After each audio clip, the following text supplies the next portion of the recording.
नमस्कार साथियों, आप देख रहे हैं देवभूमि रेडियो।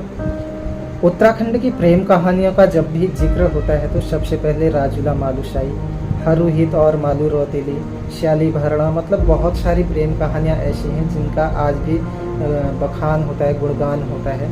इसी कड़ी में एक कहानी आती है नरू बिजुला की। अब आपको लगेगा कि नरू बिजुला भी आपस में प्रेमी प्रेमिका थे। वो नरू और बिजुला दो प्रेमी प्रेमिका नहीं थे। तो कौन थे नरू बिजुला, आज की कहानी में हम यही समझेंगे।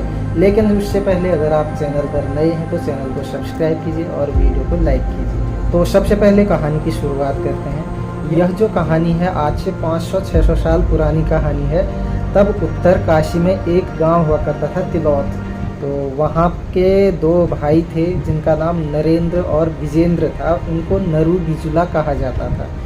तो दोनों के दोनों वीरभड़ थे। वीरभड़ बोले तो आज के टाइम पे जैसे वीर योद्धा बोला जा सकता है, लेकिन वो उससे भी कहीं ज़्यादा थे। मतलब खूब हट्टे कट्टे नौजवान बढ़िया थे, मतलब वीरभड़ बोला जाता था उनको।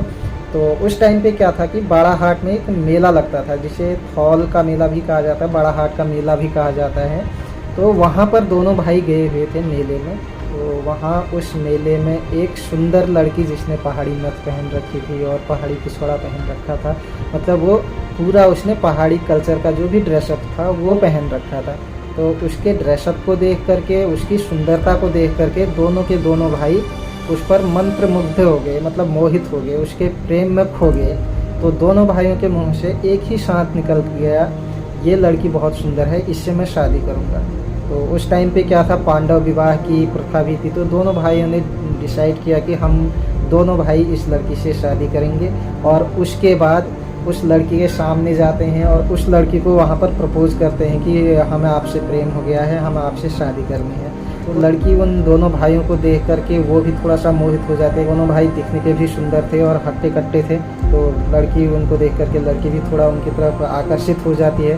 तो लड़की उनको अपना परिचय बताती है कि मैं रवाई के डख्याट गांव की लड़की हूं। अगर तुम सच में प्रेम करते हो तो मेरे गांव आओगे और मुझे वहां से लेकर के जाओगे। तो उस टाइम पे क्या था, गंगा घाटी और यमुना घाटी हुआ करती थी, जिसमें गंगा घाटी के लड़के थे नरू और बिजुला, और यमुना घाटी की लड़की थी वही जो उनको पसंद आई थी। तो उन दोनों क्षेत्रों में बहुत भयंकर मतलब दुश्मनी हुआ करती थी। तो दोनों के क्षेत्रों में आसपास कोई भी संबंध नहीं हुआ करते थे। तो लड़की उनको बोल के जाती है, बोलती है कि अगर तुम सच में मुझसे प्रेम करने लग गए हो, सच में मुझसे प्रेम करते हो तो आओगे और मुझे लेकर के जाओगे। तो नरू बिजुला तो ऑलरेडी उस लड़की को देख करके मोहित हो ही चुके थे। उन्हें तो ये था कि कैसे भी करके हमने इस लड़की को पाना है। तो नरू बिजुला पहुँच जाते हैं उस लड़की के गाँव और उसके गांव वालों को भनक लग जाती है और नरू बिजुला को घेर करके वो लोग पकड़ लेते हैं और नरू बिजुला को गोट में बंधक बना लेते हैं। जब ये बात लड़की को पता चलती है कि वो जो दोनों हट्टे कट्टे नौजवान थे तो वो मेरे पीछे पीछे मेरे गांव आ गए हैं और मेरे गांव वालों ने उनको बंदी बना के रखा है, तो वो रात को जाती है और नरू बिजुला से बोलती है कि देखो ऐसा है, मेरी शादी पहले फिक्स हो चुकी है, लेकिन वो लड़का मेरे को बिल्कुल भी पसंद नहीं है। इससे अच्छा यही है कि तुम लोग मेरे को यहाँ से भगा ले चलो। तो दोनों के दोनों भाई उस लड़की को एक संदूक में बंद करते हैं और पूरा संदूक उठा करके लेकर के चले जाते हैं। सुबह तक पूरे क्षेत्र में सूचना फैल जाती है कि गंगा घाट के दो लड़के यमुना घाट की एक लड़की को लेकर के चले गए हैं। तो रवाई क्षेत्र में जितने भी गांव आते थे, टोटल लगभग 12 गांव के लोग इकट्ठा हुए।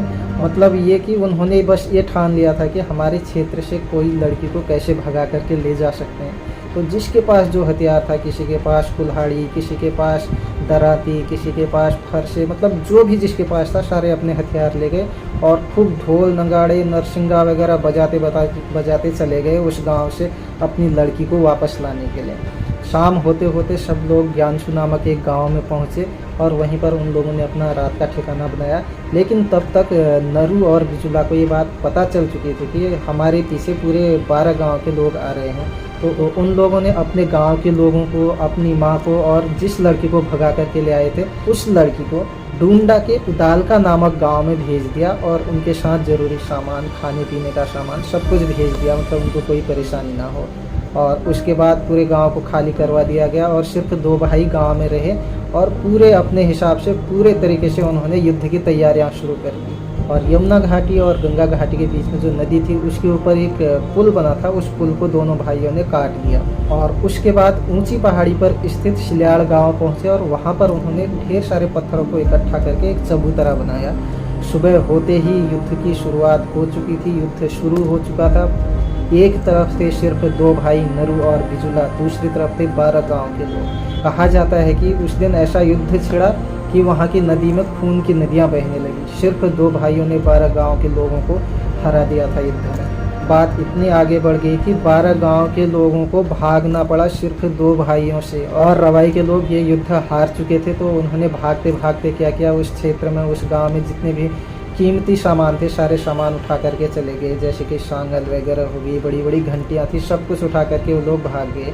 उसके बाद नरु और बिजुला ने उस लड़की के साथ शादी की और अपना खुशहाल जीवन व्यतीत किया। और उनका वो 400-500 साल पुराना मकान आज भी तिलौथ गाँव में स्थित है। थोड़ा सा टूट चुका है, थोड़ा सा खंडर हो चुका है, लेकिन है आज भी। तो कैसी लगी आपको ये कहानी, कमेंट बॉक्स में ज़रूर बताना।